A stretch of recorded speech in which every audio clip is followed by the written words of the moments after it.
शहरी ससुराल की देसी रसोई। पीयूष का परिवार रमा को देखने उसके घर आया हुआ था।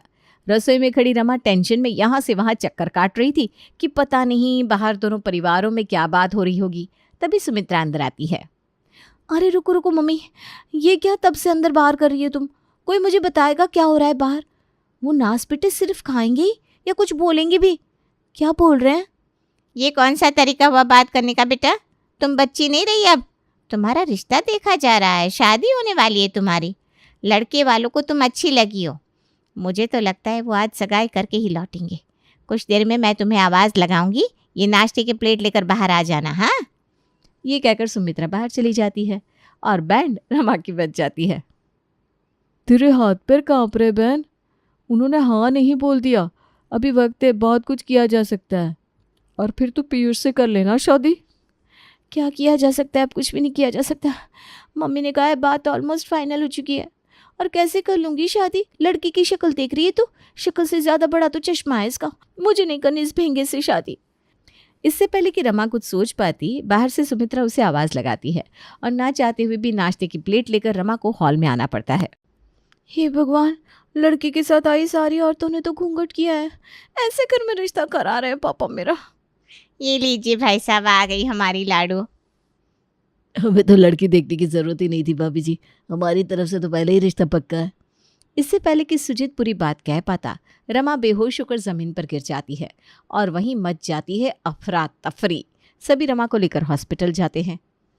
मेरी बेटी को बचा लीजिए डॉक्टर साहब। तब से 5वीं बार बोल चुकी हैं आप ये। मुझे पेशेंट को देखने तो दीजिए और पहले आप सब बाहर जाइए। एक पेशेंट के पीछे 15-20 लोग। ये क्लिनिक है मेरा, कोई सब्जी मंडी नहीं है। रमा तो एक्टिंग कर रही थी रिश्ते से बचने के लिए, पर प्रेम को ये नहीं पता था। वो जैसे ही रमा को एग्जामिन करने जाता है उसका फ़ोन बज जाता है। अरे यार मम्मी, क्लिनिक में हूँ मैं। पेशेंट देखूँ कि लड़की देखूँ? हद करती हो तुम भी। लड़की लड़की, अरे तुम प्रोफेसर हो, पढ़ी लिखी हो, उसके बाद भी ऐसी बातें करती हो। शादी सिर्फ एक फैंटेसी है, कोई नेक्सिटी नहीं। आपकी मम्मी प्रोफेसर है और आप डॉक्टर? Wow, so lucky. मेरे घर पर तो किसी ने ग्रेजुएशन के आगे पढ़ाई नहीं की। पापा तो सिर्फ 10वीं पास है, दुकान पर बैठते हैं।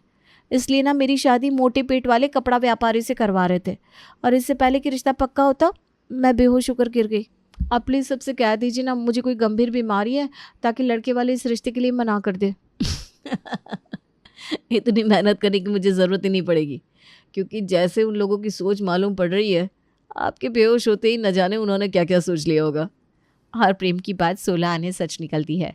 बाहर सुजीत मुरारी से कहता है, जवान लड़की का इस तरह बेहोश होना क्या दिखाता है? ये तो हम भी समझ रहे हैं मुरारी भाई साहब। इतनी दुनियादारी तो हमने भी देखी है। ये क्या बोल रहे भाई साहब आप? मेरी बेटी गंगा की तरह पवित्र है। घबरा गई होगी। ऐसे में ना लड़कियां घबरा जाती हैं। ऐसे ही घबरा रही वो अंकल जी। तो फिर मेरा घर क्या संभालेगी? मुझे ऐसी कमज़ोर लड़की से शादी नहीं करनी। ये कहकर प्रेम के क्लिनिक से ही सुजीत अपने परिवार के साथ वापस लौट जाता है। बीपी लो के सिम्टम्स लिख देता हूँ मैं। इससे ज़्यादा झूठ नहीं बोल सकता। वैसे ये झूठ बोलने के लिए मुझे क्या मिलेगा? मेरा मोबाइल नंबर। और यहीं से रमा और प्रेम की बात करने का सिलसिला शुरू हो जाता है। अब दोनों एक दूसरे को पूरा वक्त देते। जैसे ही रमा का कॉलेज ओवर होता, प्रेम उसे पिक करने कॉलेज के गेट पहुंच जाता। कार में बैठ जाओ, ऑटो से घर जाने की ज़रूरत नहीं है। ये प्राइवेट व्हीकल ज़्यादा सेफ नहीं लगते मुझे। मैं तुम्हें घर ड्रॉप कर देता हूँ, आ जाओ। अब क्या सोच रही है बहन? डॉक्टर साहब को ही दिल का मरीज बना दिया तूने। रात के 10 बजे प्रेम अपने घर लौटता है। डॉक्टर साहब, भूखा सोना पेट के लिए अच्छा नहीं होता, ये तो आपको भी पता होगा। सामने टेबल पर खाना रखा हुआ है, फिर भी आप कमरे में जा रहे हैं। मुझे भूख नहीं है मम्मी। वही तो देख रही हूँ। ठीक 8 बजे घर लौटने वाला मेरा लड़का आजकल 10-10 बजे घर आता है, फिर भी उसे भूख नहीं लगती। क्लिनिक तो सुबह 11 बजे खुलती है, पर तू 8 बजे ही निकल जाता है। जिस लड़के ने कभी जिम का मुंह नहीं देखा था, आजकल जिम भी कर रहा है। आप बिना सुमन जी, यही तो उम्र है, जीने दीजिए बेचारे को। अरे तो मैंने कब रोका है? बिल्कुल जिए, पर जिसके लिए ये सब कर रहा है उससे मुझे भी तो मिलवा दे। वो एक लड़की है मम्मी, रमा नाम है उसका। प्रेम के कहने की देर थी कि सुमन रमा के घर उसका हाथ मांगने पहुंच जाती है। आपका परिवार तो काफ़ी पढ़ा लिखा है बहन जी। आप प्रोफेसर, भाई साहब लॉयर, प्रेम बेटा डॉक्टर। मेरी बेटी भी पढ़ी लिखी है बहन जी, फिर भी उसकी शादी यूएस से हो गई, फिर वहीं सेटल हो गई वो। हमारे घर में किसी चीज़ के लिए रोक टोक नहीं है। मेरी बड़ी बहू को भी जो भी पहनना होता है, जैसे रहना होता है, वो वैसे ही रहती है। इससे अच्छा परिवार कहाँ मिलेगा। हमें ये रिश्ता मंजूर है। कौन सा बाप अपनी बेटी को इतने अच्छे घर में भेजना नहीं चाहेगा। मुरारी जैसे ही रिश्ते के लिए हाँ करता है, प्रिया पंडित जी को बुला लेती है और शादी की तारीख निकलवा लेती है। पर इससे पहले कि लड़की वाले कोई तैयारी कर पाते, प्रिया का कॉल मुरारी को आता है। मुझे उस दिन आपको बता देना चाहिए था अंकल जी, पर वो क्या है ना, मेरे दिमाग से ही निकल गई बात। शादी में हम देसी रसोई का अरेंजमेंट करना चाहते हैं, इसलिए प्लीज़ आप किसी कैटरिंग वालों से बात मत कीजिएगा। कैटरिंग ना हम ही करवाएंगे। सब कुछ आप लोग ही कर लेंगे तो हमें आपकी खातिर करने का मौका कैसे मिलेगा बेटा जी? आप हमें अपनी बेटी दे रहे हैं अंकल जी, इससे अच्छी खातिर क्या करेंगे आप हमारी। ये कहकर प्रिया फ़ोन रख देती है। दिया लेकर भी ढूंढते ना, तब भी ऐसा परिवार नहीं मिलता। कहीं कोई पैसे ही नहीं लग रहे। हमारे खाने तक का अरेंजमेंट लड़के वाले कर रहे हैं। रीति रिवाजों के साथ अच्छी तरह विवाह संपन्न हो जाता है और रमा अपने ससुराल आ जाती है। अगली सुबह ठीक 4 बजे प्रिया रमा के कमरे में जाती है और उसे जगाती है। तुम्हारी जेठानी हूँ मैं, तो मेरा फ़र्ज़ बनता है कि तुम्हें हमारे घर के रसोई के नियम समझा दूँ। आज तुम्हारा पहला दिन है ना, तो तुम्हें रसोई में ज़्यादा वक्त लग सकता है, तो मैं तुम्हें पहले ही जगाने आ गई। रसोई की कैसे नियम भाभी, मैं कुछ समझी नहीं। अच्छा वही तो, तुम्हारी लव मैरिज हुई है, देवजी ने तो पहले से ही बता दिया होगा। सब जानने के बाद ही तो तुमने शादी के लिए हाँ की होगी। सॉरी, तुम ना आराम से 7 बजे उठना। रमा को कुछ भी समझ नहीं आता। वो वापस जाकर सो जाती है और ठीक 7 बजे तैयार होकर रमा किचन में आती है। एक काम करती हूँ, क्रशर से सब्जियाँ काट लेती हूँ, दूसरी तरफ सूजी भिगो देती हूँ, फिर इसमें इनो डालकर फर्मेंट कर लूँगी और सभी के लिए चीले उतार दूँगी। ये ठीक है, पर ये क्रशर क्यों नहीं दिख रहा।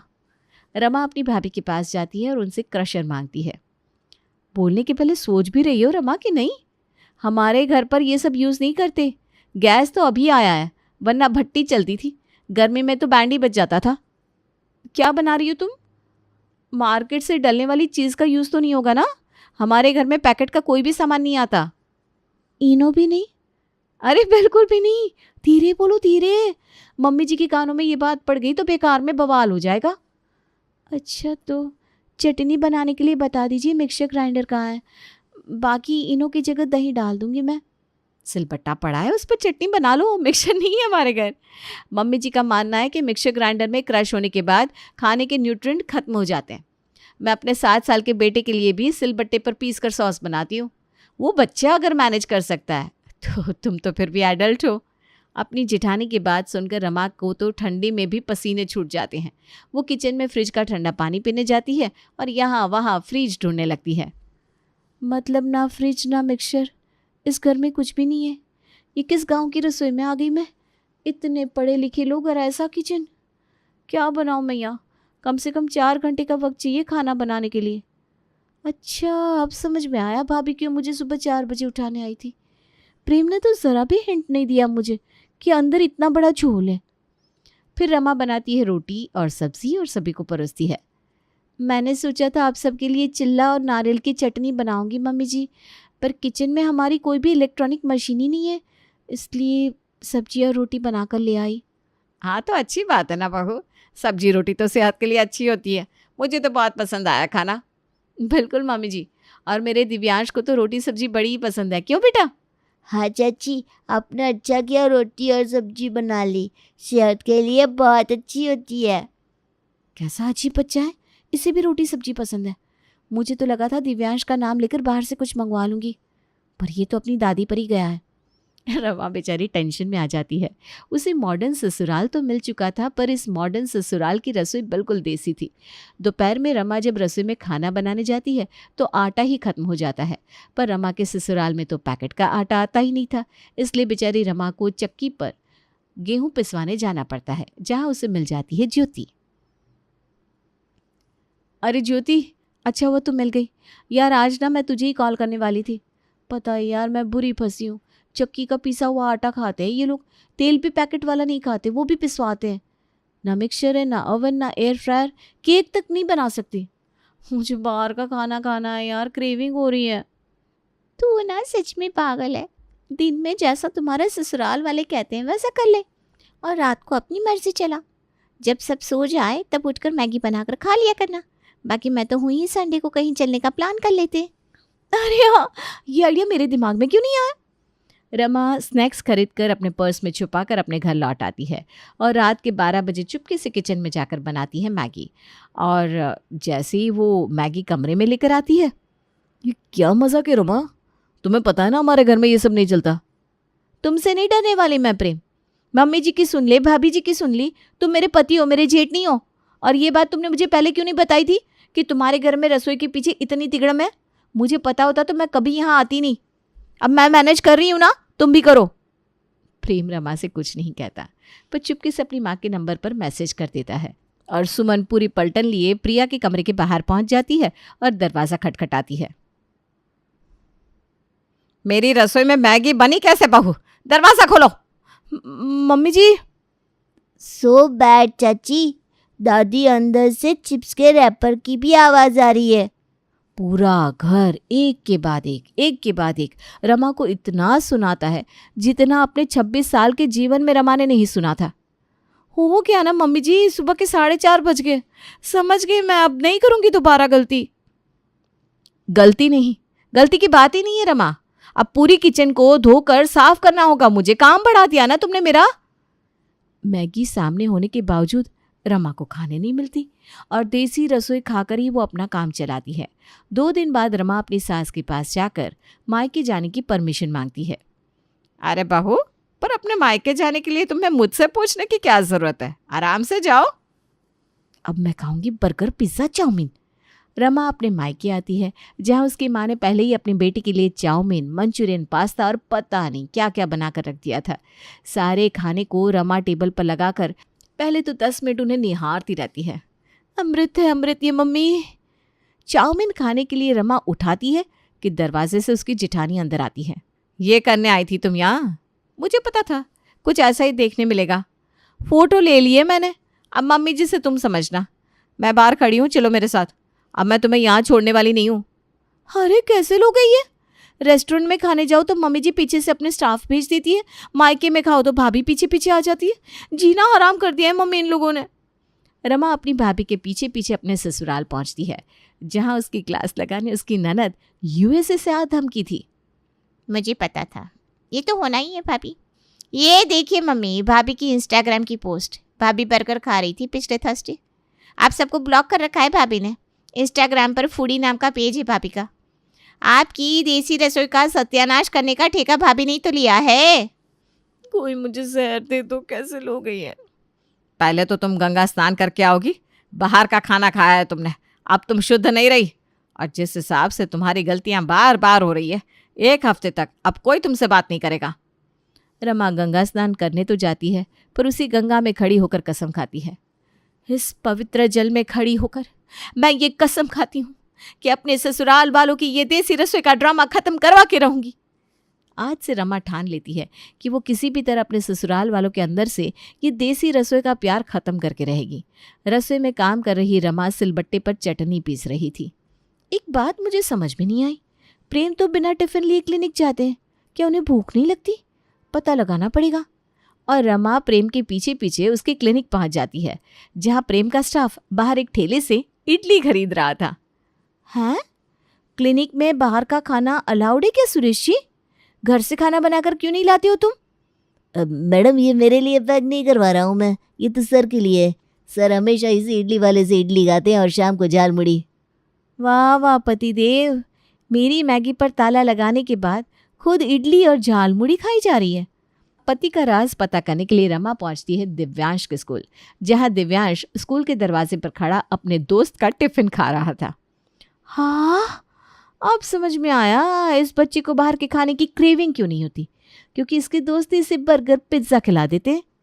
2 विकेट तो गिर चुके थे, अब बारी थी अनीता की। मेरा इंस्टाग्राम चेक किया है ना दीदी ने, तो मैं भी उनके और उनके दोस्तों के सोशल मीडिया अकाउंट देख लेती हूँ। रात को आज बड़े मन से रमा सभी के लिए देसी रसोई बनाती है और टेबल पर परोसती है। देसी रसोई का ना अपना ही मज़ा है मम्मी जी, कसम से। पर काश आप इस देसी रसोई की लाज रखती भाभी। आपके वार्डरोब में कपड़ों के बीच मुझे ये भुजिया का पैकेट मिला। अब आप कहेंगे ये सब मैंने वहाँ रख दिया था, इसलिए आप जब चुपके से भुजिया निकाल कर खा रही थी ना तो मैंने फ़ोटो ले लिया था। ये क्या हो गया है आप सब लोगों को? मम्मी ने अगर कहा है कि घर में बाहर का खाना नहीं आएगा तो कैसे खा रहे हैं आप लोग बाहर का खाना? जैसे आप खाती है दीदी, आपने अपने प्रोफाइल से तो अपने खाने की फ़ोटो छुपा दी थी, पर आपकी फ्रेंड की प्रोफाइल में मुझे ये आपकी फ़ोटो मिल गई। कैसे कोल्ड ड्रिंक पिज़्ज़ा दबाए जा रही हैं आप। दिव्यांश बेटा, इस फ़ोटो में तुम ही हो ना? देखिए ना ज़रा मम्मी जी। और प्रेम, तुम्हारा इडली वाला कह रहा था कि वो 2 दिन के लिए गांव जा रहा है तो तुम्हें इडली नहीं दे पाएगा। तुम सबके सब ये कर रहे हो मेरी पीठ के पीछे? हिम्मत कैसे हुई तुम्हारी? अब खाना खाने के लिए भी लोग तुमसे पूछेंगे क्या सुमन?